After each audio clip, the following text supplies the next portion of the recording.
The wind doesn't usually carry names, but this morning it did. Before the sun even thought about rising, I stepped out onto the porch. The air was heavy, still, and then a whisper, clear as day, seemed to fall from the stars themselves. "Good morning, Daniel." I froze, my heart pounding against my ribs. My name, from an empty sky. I searched the fields, the tree line, the vast, dark canvas above. Nothing, just the silence that followed, now 10 times heavier than before. By midday, it wasn't just my secret anymore.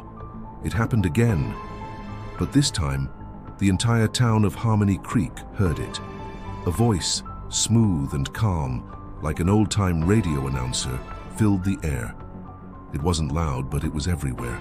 "Stay inside after sunset." That's all it said. We all looked up, shielding our eyes from the sun. Kids stopped playing, cars pulled over.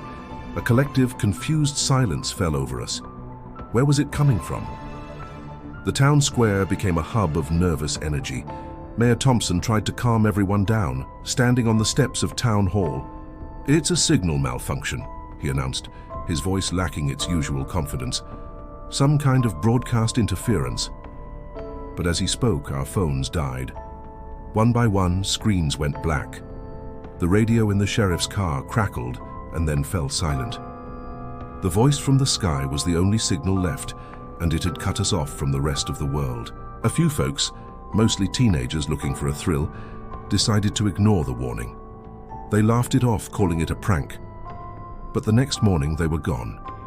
Just vanished. Sarah Jenkins' house was empty, breakfast still warm on the table. The Miller boys' bikes were left on their lawn. The voice returned, its tone unchanged, but the words chilled us to the bone. "Thank you for your obedience." It wasn't a request anymore, it was a command, and the price for disobedience was erasure. Panic, cold and sharp, began to seep into our quiet town. The church bells rang, a desperate clanging plea, but the pews remained empty. No one dared to gather. We stayed in our homes, peering through drawn curtains. Then the voice became personal. It started calling names. "Evelyn, step outside." We heard old Mrs. Gable's front door creak open. We heard her soft footsteps on her porch. And then we heard nothing at all. The silence that followed was a scream in itself. One young woman, Lucy, was brave. Or maybe she was just terrified. She stood in her backyard, phone in hand, recording the overcast sky. As the voice began its next recitation of names, she saw it. Through her screen, the clouds weren't just clouds. They were shifting, twisting into faint, horrifyingly human shapes.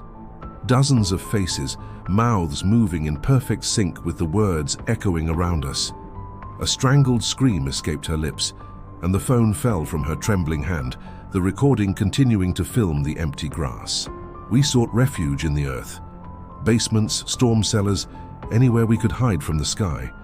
We huddled together in the damp dark, covering our ears, trying to block out the sound. But it didn't matter. We could feel it. A low, penetrating hum that vibrated through the concrete, through the dirt, right into our bones. The voice was inside us now, a soft, intimate whisper. "We can still see you." There was no escape. The lights in my cellar flickered, a power surge. Then they came back on, brighter than before, humming with an unnatural energy. The vibration in my chest intensified, and the voice grew louder. No longer a whisper, but a resonant boom that seemed to shake the very foundations of the house. "You belong to the ones who listen." That's when the screaming started. Not from terror, but from pain. Those who were still fighting it, still resisting, began to crumble.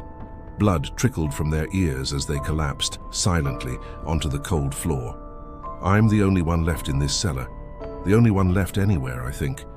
I'm recording this on an old cassette player, a prayer that someone someday will find it. Don't listen, don't look. Whatever you do, never respond. Outside, the world has gone white. A blinding, pulsing light fills the cracks in the cellar door, beating in rhythm with the voice's final booming words. "Look up!" I can't resist. My head is turning, my eyes are lifting. The sun rises on a silent town. The houses stand empty, the streets are bare. The world is still. On a forgotten radio frequency, there's only the hiss of static. Then, after a long, unnerving pause, a faint, familiar voice returns, clear and calm as the morning air. Next broadcast begins at sunrise. Not every message from the sky comes from heaven. Some come from what's been waiting patiently just above the clouds. Can you hear me?